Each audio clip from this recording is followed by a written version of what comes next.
Queridos irmãos e irmãs, alegria de nos encontrar nesse novo mês de agosto, mês que é centrado sobre a festa litúrgica da Assunção da Virgem Maria, que é uma solenidade em nossa igreja e, se eu não me engano, esse ano será domingo 22 de agosto, que será no mesmo dia que a festa de Maria Rainha.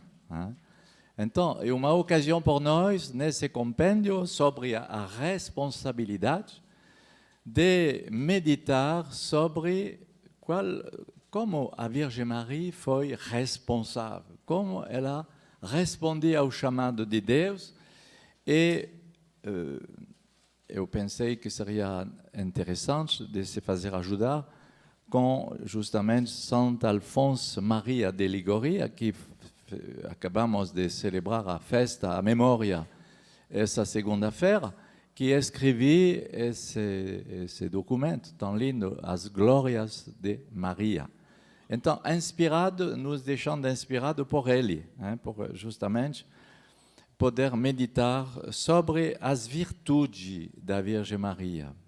Porque é importante para a nossa devoção mariana de rezar a Virgem Maria, de ter uma veneração pessoal com a Virgem Maria, com certeza, mas precisa de alimentar isso também com a matéria teológica que nos ajuda, nos alimenta a colocar Maria no justo lugar.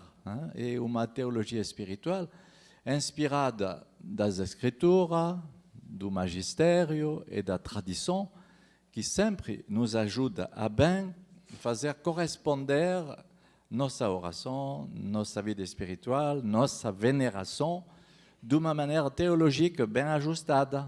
E essa formação tem um pouco essa pretensão de nos ajudar justamente nesse sentido. E queremos saudar também o recomeço dos encontros das Casas de Aliança. Ontem, ou antes de ontem, o irmão João Paulo anunciou que todas as Casas de Aliança vão recomeçar seus encontros nesse tempo, depois do Covid.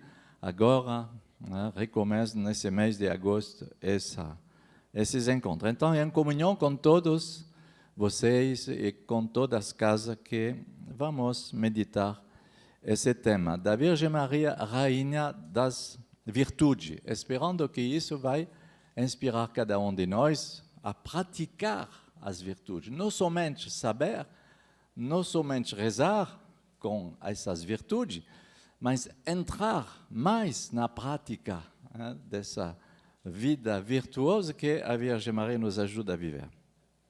Serão 3 capítulos. O primeiro, a Virgem Maria na aurora do cumprimento e da plenitude dos tempos. A Virgem Maria, ela abraça toda a história do cristianismo. E por isso que ela é realmente a mãe da igreja na sua pessoa, como também a igreja na sua pessoa é mãe de toda a comunidade, de cada um de nós também. Então, a Virgem Maria, eu citei esse artigo, esse número especial que se chama uma revista National Geographic dos Estados Unidos, que não é habitualmente de uma coisa de espiritualidade natural. National Geographic é uma revista de geografia. Então, mas que em 2015 fiz a capa da revista com esse título: A Mulher a mais poderosa do mundo, Nossa Senhora a Virgem Maria.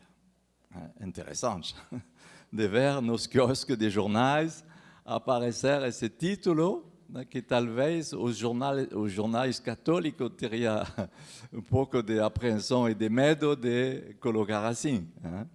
Mas o que é mais interessante é de ver por que ela é justamente essa mulher mais poderosa do mundo.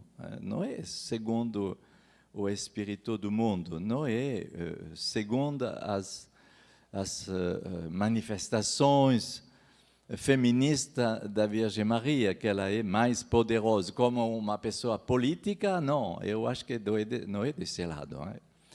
Então, devemos buscar do lado de sua realeza, do lado de suas virtudes, a fim de bem interpretar. O Papa do meio do século XX, Papa Pio XII, hein, se diz assim, 12, hein, escrevi na memória da festa de Maria Rainha, ele reconhecia, foi ele que reconhecia essa festa em 1954, hein, da festa de Maria Rainha, no Otávio da festa da Assunção. E ele declara o fruto maduro da graça vem de sua predestinação pela graça divina. A graça da predestinação divina provocou esse fruto maduro, hein, que é a realeza, o reconhecimento da realeza da Virgem Maria. Maria, Rainha, ela pode receber esse título graças a essa graça divina da predestinação. Como cada um de nós, um dia, vamos receber essa glorificação, se fazemos parte dos eleitos, no céu, e ela nos mostra esse caminho. Ela prefigura esse caminho, a primeira, ela é a primeira nesse cortejo da fé, né? Ela nos mostra esse caminho de glorificação, mas que não chegou ainda. E nós devemos buscar essa glorificação, esse sucesso, essa realeza na terra, né? E por isso que vários reis e rainhas ofereceram, hein, como parece a rainha do Portugal, oferecia a sua coroa, não queria coroa, hein, mesmo apesar de ser eleita rainha, não queria colocar na sua cabeça uma coroa. E a história também das artes nos mostra, hein, nas pinturas antigas, que a única santa que tem não uma aureola, como você diz, aureola, a aureola, não, ela tem uma coroa, ela é coroada. É interessante de ver essa realeza que foi declarada só no meio do século XX. Né? E eu quero ler o que o Papa declarou: Maria é rainha mais do que qualquer outra criatura em virtude da elevação de sua alma e da excelência dos dons recebidos. Ela não cessa de conceder todos os tesouros do seu amor e dos seus desvelos à humanidade. Ela não cessa de ser essa rainha. E depois, esse mesmo Papa, que na sua encíclica Ad Celi Reginam, Rainha do Céu, vai citar Santo Efrem, que é diácono no século IV. Então, já no século IV, temos já alguns germes dessa nomeação, se podemos dizer, reconhecimento dela como rainha. Santo Efrem, com grande inspiração poética, põe estas palavras na boca de Maria: erga-me o firmamento dos seus braços, porque estou mais honrada do que ele. O céu não foi tua mãe, e fizeste dele teu trono. Ora, quanto mais se deve honrar e venerar a mãe do rei do que o seu trono. Se ela é a mãe do rei do universo, ela é rainha. É uma lógica clara. E Santo Efrem também invoca Maria Santíssima, Virgem Augusta e Protetora, Rainha e Senhora. Protege-me à tua sombra, guarda-me para que Satanás, que semeia ruínas, não me ataque nem triunfe de mim, o iníquo adversário. Então, é interessante de ver que o século IV já tem esse vocabulário. reservada e consagrada à Virgem Maria. São Gregório Nazianzeno, no século IV também, chama Maria Mãe do Rei de todo o universo. Mãe Virgem que deu à luz o Rei do mundo inteiro. Então, a mesma direção teológica e espiritual. No Concílio Vaticano II, bem mais perto de nós, sobre a Igreja, explica: Maria foi elevada ao céu em corpo e alma e exaltada por Deus como rainha, para assim se conformar mais plenamente com seu Filho. Não somente sua eleição ela realizou durante a vida terrestre, a sua vocação, mas também ela é eleita no céu, como essa rainha. Será chamado Filho do Altíssimo, e o Senhor Deus lhe dará o trono de Davi, seu pai. Ele reinará na casa de Jacó para sempre, e o seu reinado não terá fim. Lucas 1, 32 até 33. Maria é assim proclamada Mãe do Senhor, Mãe do Rei, do Senhor do Universo. E tem uma outra citação na página 402. Maria é rainha não só pela sua maternidade divina, mas ainda pela parte singular que Deus queria ter na obra da salvação. É justamente isso que vamos ver. E vamos ver isso com São Alfonso de Liguria, como ela foi verdadeiramente rainha das virtudes. Não somente pela sua maternidade divina, pela eleição que ela recebeu, mas também pela obra da salvação com qual ela ofereceu sua vida. Ela participou de uma maneira singular, ela foi essa co-redentora com Cristo dessa obra da salvação. Então, na obra de Santo Alfonso de Liguria, ele desenvolve nas glórias de Maria 10 virtudes. E nós, vamos ver 8 já. 10 virtudes em eco a um outro escrito que ele escreveu, as 7 dores de Maria. 7 dores de Maria, 8 ou 10, como também as beatitudes. Podemos fazer um pouco essa comparação interessante. Então vamos ver nessa segunda parte agora essas 8 virtudes que Santo Alfonso de Liguria sublinha. A primeira virtude, a humildade. Humildade de Maria. Sem humildade, diz Santo Alfonso, não há virtude que possa existir numa alma, que seja em Maria ou que seja em nossa alma. Tudo começa pela humildade. É a base de todo o caminho de santidade, a humildade. Não tem outras virtudes se não tem essa. Possua, embora todas as virtudes, fugiriam todas ao lhe fugir a humildade. Pelo contrário, Deus é tão amante da humildade que se apressa em correr onde a vê, escreve São Francisco de Sales a Santa Joana de Chantal. Aprendei de mim, que eu sou humilde, manso e humilde de coração. Mateus 11, 29. Aprende de mim. É uma escola. A humildade é uma escola, não é um dom que se recebe um dia por outro. Eu me acordei essa manhã, eu acho que eu recebi a humildade. Bom, não se conhece essa história desse homem que foi decorado da medalha da humildade no seu grupo de oração. E precisou de retirar, porque sempre ele colocava essa medalha.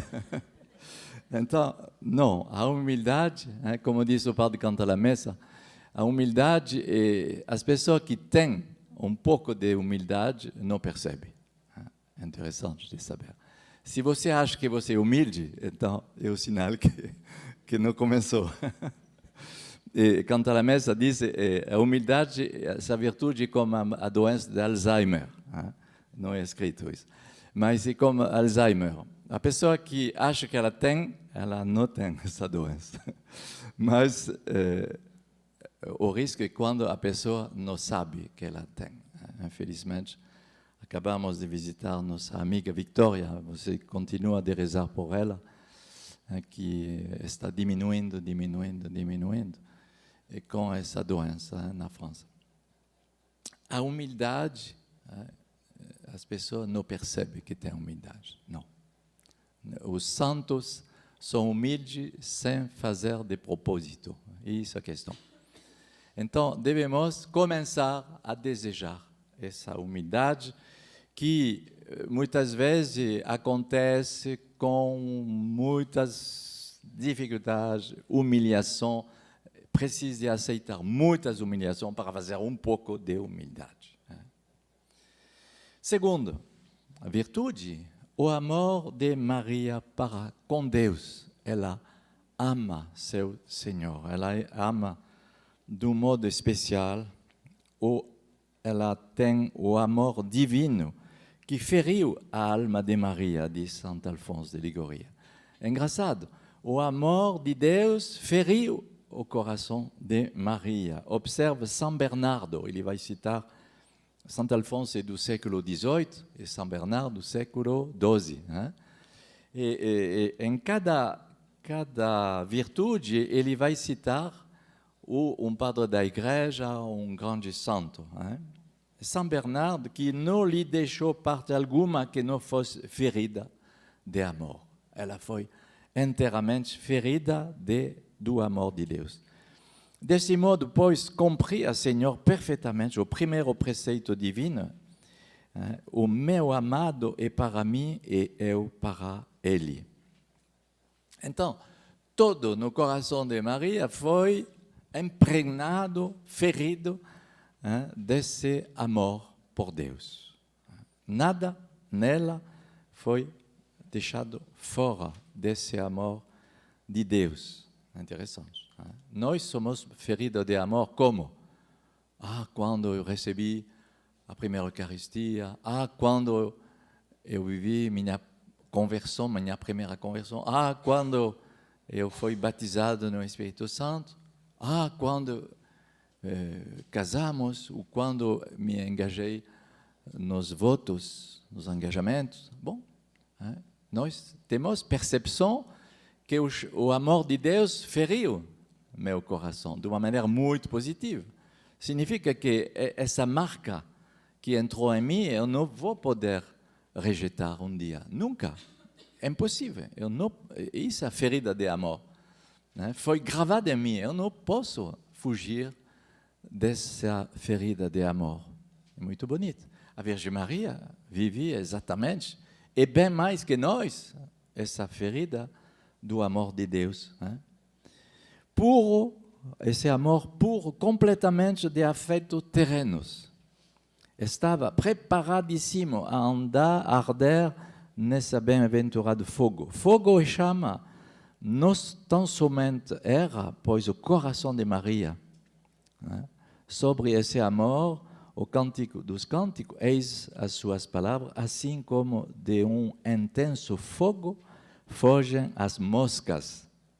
Assim, do coração de Maria, fogueira de caridade, era expulso os demônios, de modo que nem tentava aproximar-se dela. É bonito. O demônio se aproxima de nós se encontra algumas pequenas portas abertas, se tem alguma brecha do pecado aberta, se tem um compromisso que entra na tentação. O demônio pode colocar o pé na porta, mas nela, ela não tinha essa possibilidade que o demônio venha se aproximar. O demônio, que é um símbolo do orgulho e da revolta, não podia se aproximar do que é o exemplo de humildade da Virgem Maria. O demônio não conhece a humildade, ele foge da humildade, ele não tem nada a ver, porque ele é o contrário. Terceira,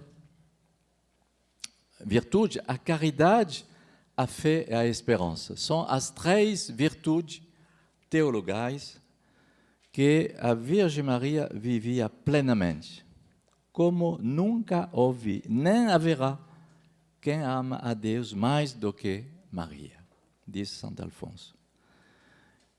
O Filho de Deus, o qual habitou no seio de Maria, encheu de caridade sua divina Mãe.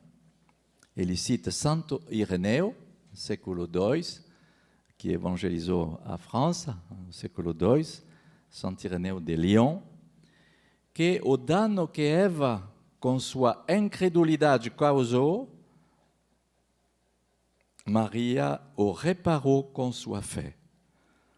O que entrou no mundo através de Eva, pela dúvida, pela incredulidade, Maria salvou essa brecha pela sua fé. E por isso que Santo Agostinho afirma que, dando Maria seu consentimento à encarnação do Verbo, abriu aos homens o paraíso por sua fé. Imitá-la como? A fé, ao mesmo tempo, é dom e virtude.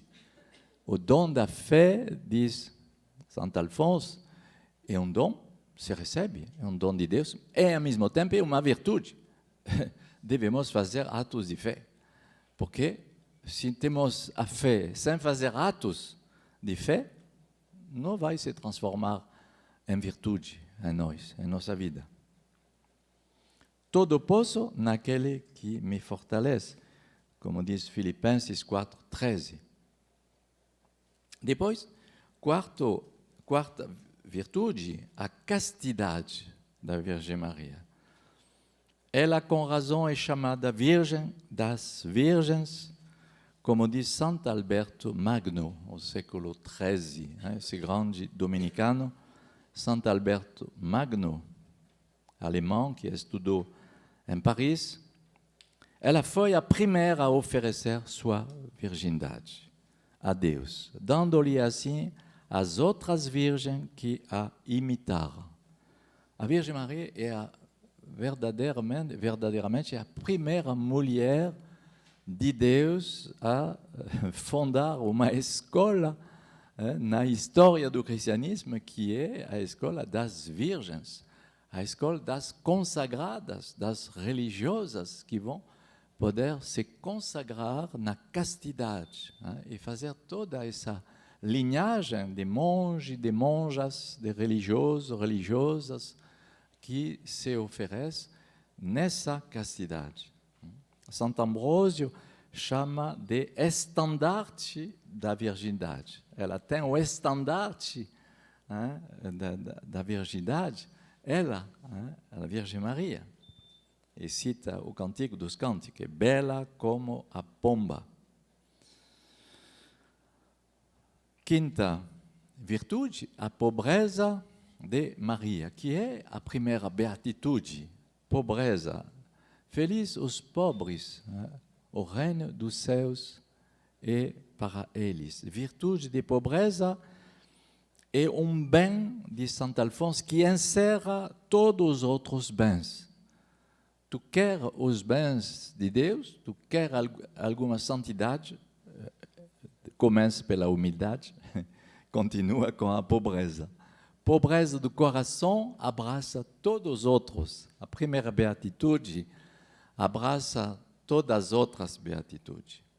E como diz São Bernardo, bem-aventurados os pobres de espírito, porque deles é o reino dos céus. Bem-aventurado, porque em Deus encontra todos os bens, quem só a Ele quer. Se encontra na pobreza o paraíso na terra, como São Francisco de Assis dizia, meu Deus é meu tudo. Voilà. E Santo Inácio, se nos afligir a pobreza, consolo nós seja o pensamento de que pobres como nós foram também Jesus e Maria. Eles fazem parte dos Anawins, Anawim, os pobres de Deus. Sexta virtude, a obediência de Maria.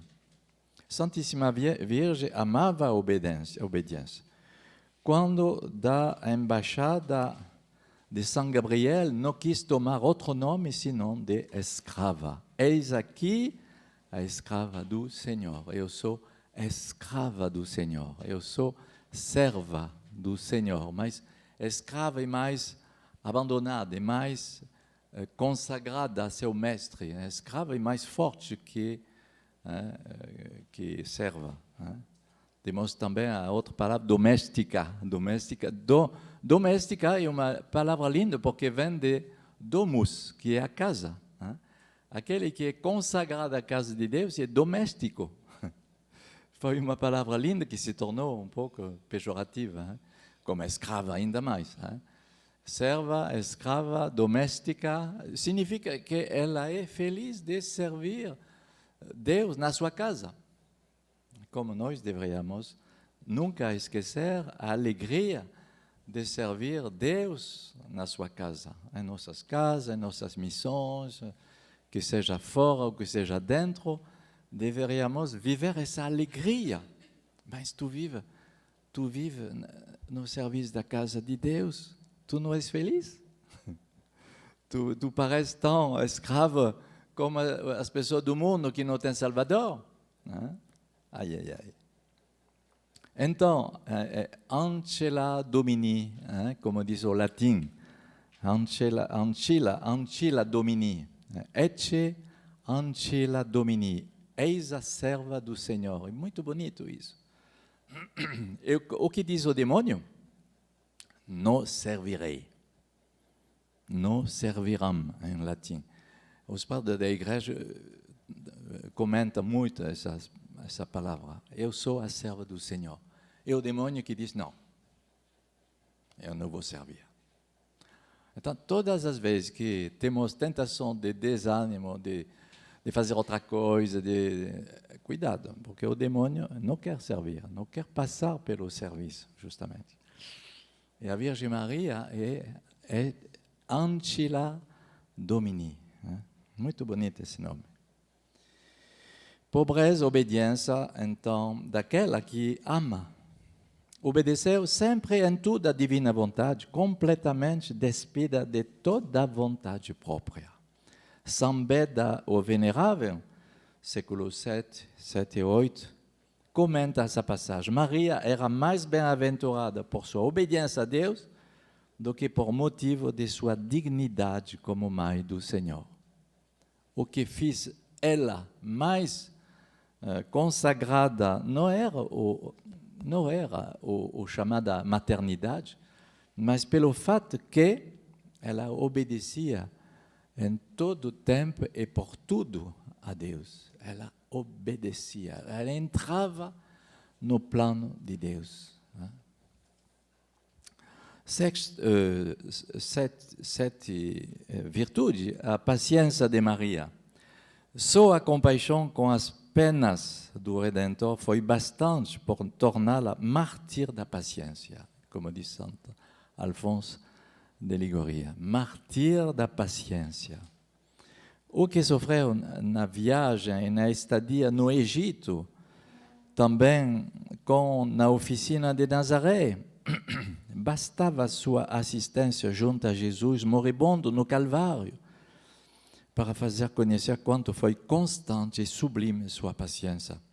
Foi, entanto, precisamente pelos merecimentos de sua paciência que se tornou Maria nossa mãe e nos gerou a vida da graça, diz São Alberto Magno. Se, pois, desejamos ser filho de Maria, como podemos ser reconhecidos, é necessário que nos esforcemos por imitá-la na paciência. Tu amas a Virgem Maria? Sim. Tu amas rezar o terço, o rosário? Sim. Tu és um grande devoto da Virgem Maria? Sim. Tu és paciente, porque é um sinal. A paciência. Tu queres imitar a virtude para justamente viver com ela, é a paciência. Paciência. Bom, então, humildade, amor de Deus, o que falamos, castidade, pobreza. São virtudes que são profundas, paciência. Hein? E, enfim, o espírito de oração de Maria. Nunca vi à terra uma alma que, como Maria, com tanta perfeição, pusesse em prática o grande preceito do Salvador, importa orar sempre e nunca cessar de rezar. Lucas 18. A viúva importuna. Hein? A Santíssima Virgem rezava também completamente recolhida, livre de qualquer distração ou afeto desordenado. Nada que tirava ela da oração contínua, nada, nenhuma tentação, nenhuma distração, nenhum afeto desordenado. A Virgem sempre viveu solitária nesse mundo, como num deserto, desapegada do amor às criaturas. Então, ela nos ajuda em todas as virtudes, ela nos ajuda a adquirir essa prática, hein? Quando temos dificuldades com a obediência, com a paciência, com a castidade, com a pobreza, com o espírito de oração, que saímos rapidamente, hein, para fazer barulho, distração, não sei o quê, papapá. Então, ela pode nos ajudar a praticar. Então, claro que você pode ler esse documento, hein, As Glórias de Maria, porque senão teria o livro inteiro a ler. Eu fiz alguns ecos, algumas sublinhagens de palavras mais concretas para nos ajudar a nós imitar, hein, as virtudes da Virgem Maria. Enfim, para concluir, terceiro parágrafo, reinar et servi-lo. Reinar et servir au Senhor. E reinar não é administrar em cima de um trono, como o mundo pode ter essa imagem, essa ilusão, mas aquele que é chamado a reinar em cima de suas tentações, de seus impulsos, de suas tendências, é aquele que vai passar pelo serviço. Finalmente, reinar e conseguir vitórias e servir, aceitar de servir. E aquele que rejeita essa dimensão da humildade, do serviço, do esquecimento de si, que quer passar por outro caminho, infelizmente, ele vai atrasar sua realeza, se podemos dizer assim, sua vitória, porque reinar é servir. A realeza de Maria é inseparável do espírito de serviço. Então, tu quer conseguir ser vitorioso de várias tentações, tendências, coisas carnais, paixões carnais, ou que você se torne escravo, se torne preso, aceita de passar para, como Maria, pelo serviço de Deus, serviço dos irmãos, hein, para se esquecer a si mesmo e se realizar por amor de Deus e dos irmãos no serviço de caridade.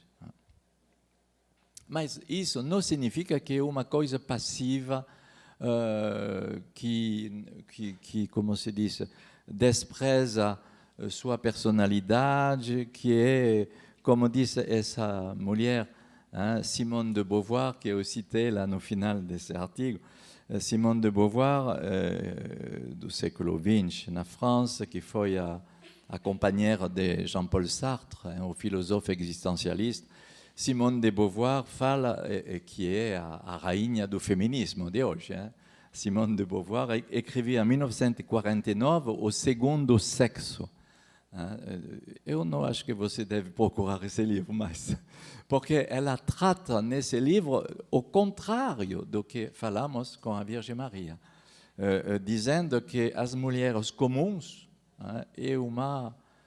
não devemos aceitar mulheres comuns que devem cuidar do marido, que devem cuidar dos filhos, que devem tratar da casa doméstica. Não, isso é uma depreciação da mulher. Então, o feminismo nasce com esse tipo de filosofia, hein, e até hoje, hein, é a mãe a mãe dos filósofos feministas, né? Essa filósofe existencialiste que não conhecia a Vierge Maria. Como se ela podia imaginar que a Vierge Maria se deixou moldar completamente para a vontade de Deus, a autoridade divina, como se ela não tinha personalidade. Não. Maria não é assim. Não é uma pessoa, não sei como, covarde, mole, que vai se deixar conduzir por Deus.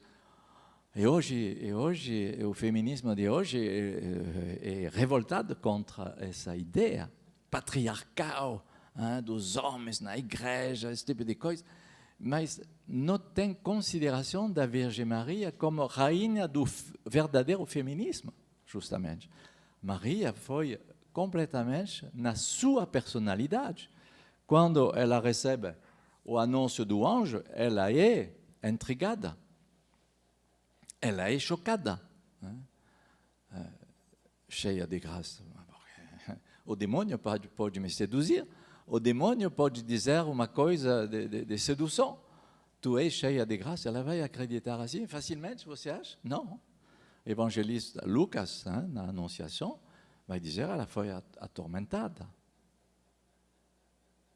E como pode acontecer essa palavra da parte do Senhor?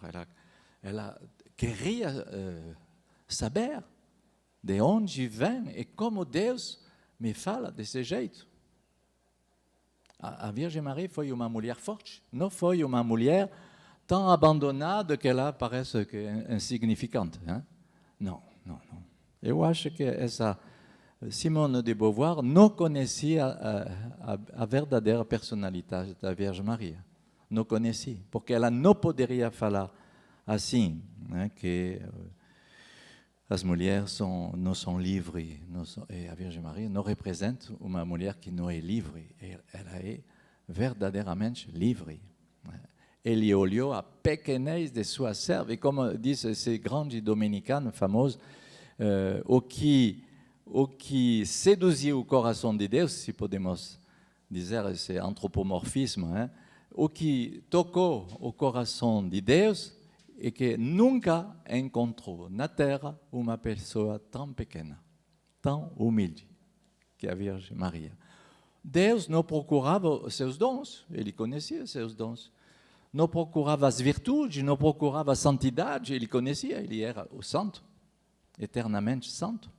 Mas o que ele encontrou na Virgem Maria é uma pessoa tão humilde, pequena, tão abandonada de ela mesma, mas por isso não é uma pessoa covarde, não é uma pessoa sem personalidade.